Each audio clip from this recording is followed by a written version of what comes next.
Today I want to show you a jig that I make to drill air pruning holes in containers. Recently I learned about air pruning through Facebook group Rain Gutter Growth System created by Larry Hall in Minnesota. Normally when you grow plant in containers, when the root hit the side of the container, it will circle around the container and become root bound. For air pruning container, you drill a bunch of holes in the container. You line it with landscape fabric so the soil doesn't fall out. But when the plant root touch these air holes, they will terminate that root so the plant doesn't become root bound. And instead, the plant will will produce new younger root that absorb nutrient easier. So the benefit of air pruning is that you get much more root for the plant versus the typical container planting. For a 5-gallon bucket, I can drill about 9 of these holes in a row with about an inch and a half spacing in between.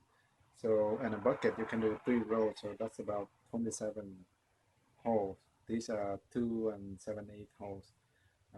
So that's a lot of holes, and especially if you're making a lot of container air pruning containers, it really take a toll on your hand. So let me show you a quick demo of the jig and how it works, and then I'll go into the detail of how um, the jig was made and the setup that I use.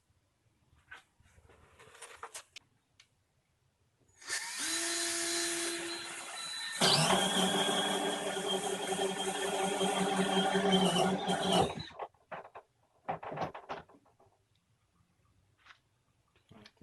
You can see how easy it is to drill this hole with the jig, and there's no lateral movement of the drill, which eliminate a lot of force on your hand and your wrist, especially if you have lots of holes to drill.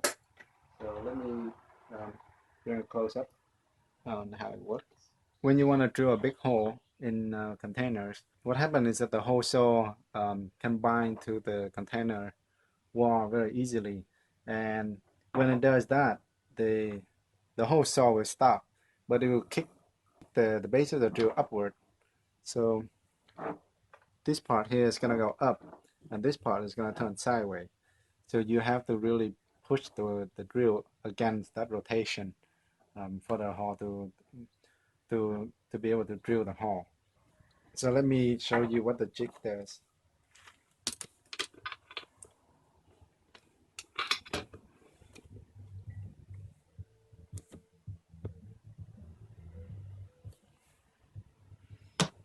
I only clamp the jig into a platform to be able to drill. So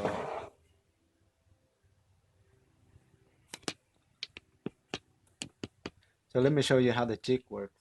On this side, you have a 2x4 cutoff that you screw onto a base. The base I use is just a 3/4 plywood cutoff that I have laying around.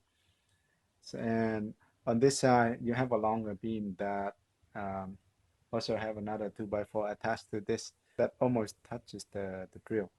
So what happens is when you drill and you get a bind, the base will kick this way, and that's what this block is for, to stop the drill from getting kicked that way. Okay, and on this side, because the top of the drill will rotate toward this side, you want to go block on this side as well. So now, if the saw is in a bind, it's gonna leverage these two blocks, and it will keep the drill steady. It's good to have something here because otherwise your finger will be very tight. Okay, and I screw this one vertically so that I can move the drill up. I can move the drill up and drill different holes vertically up to this point. If I go further than that, the drill is going to rotate. So, but that's plenty of room for 2 line of holes. Okay, and how fasten it is just pretty simple. A 3x4 block, 2 screw on each side. On top here, it's just another 2 screw.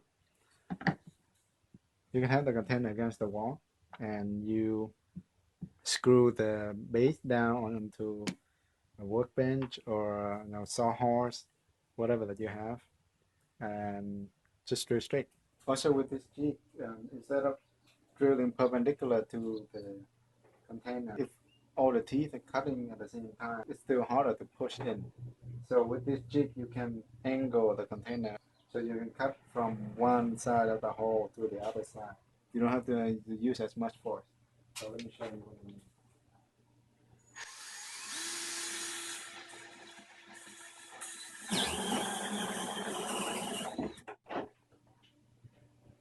See, when the teeth cuts into the container, it pretty much drive itself. I didn't really have to push very hard.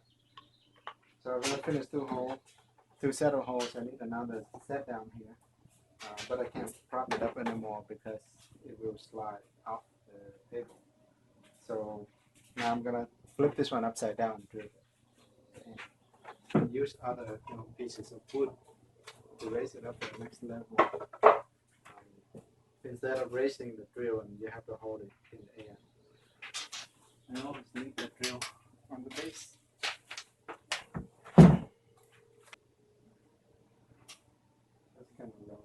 I probably want it somewhere here. Now with this, you can tilt it down like this fine too. I want to leave some part at the bottom here, so when I put in the liner, it doesn't just come to the bottom of the liner doesn't come out the holes.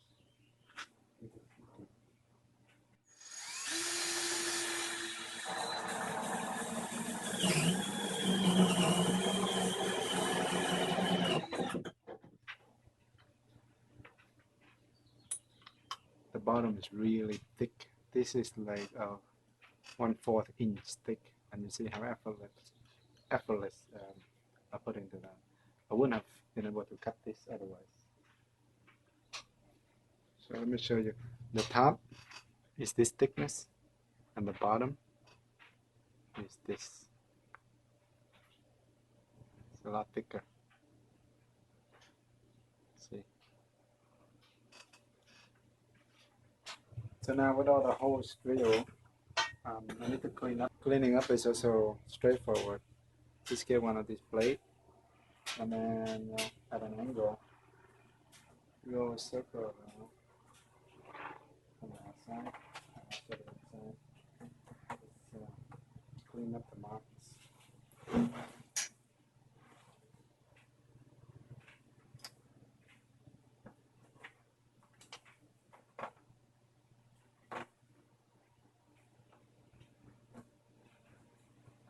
Make sure you wear a glove so you don't cut this up.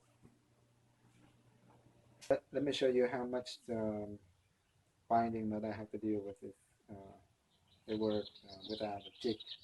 And also I have to, so I'm making these bottom holes here for the wicking neck cups. I have to staple the container by putting my whole body on it.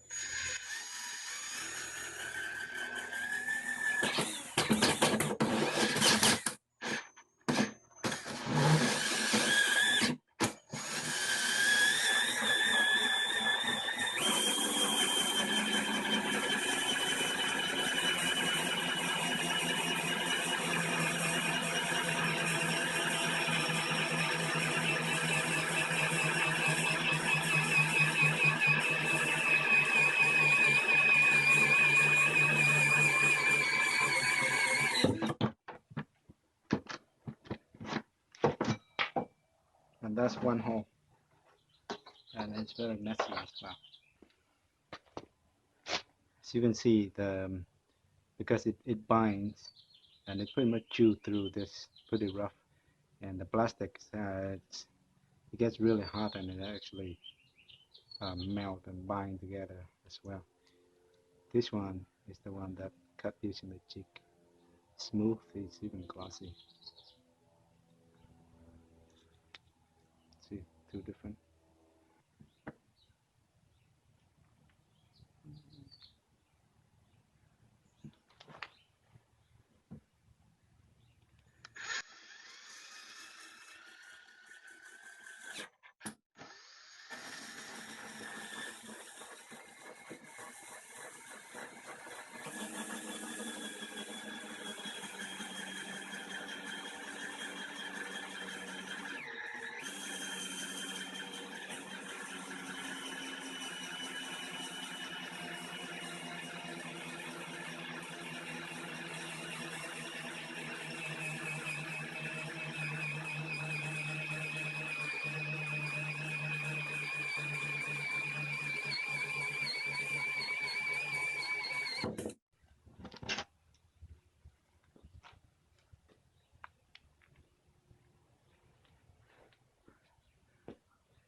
actually breaking and sweat making these too. And it's the same thickness as the side, but toward the bottom. Not any thickness, say around here.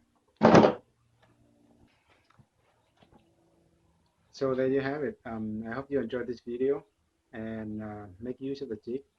Um, if you have any questions, just let me know. If you want to learn more about air pruning in general, you can search YouTube for other videos that people have done and study the result of that. Or you can check out the RGGS group page to learn more about air pruning self-wicking containers. That's all I got. I'll see you guys next time. Until then, go out and grow something. All right, see ya. Bye.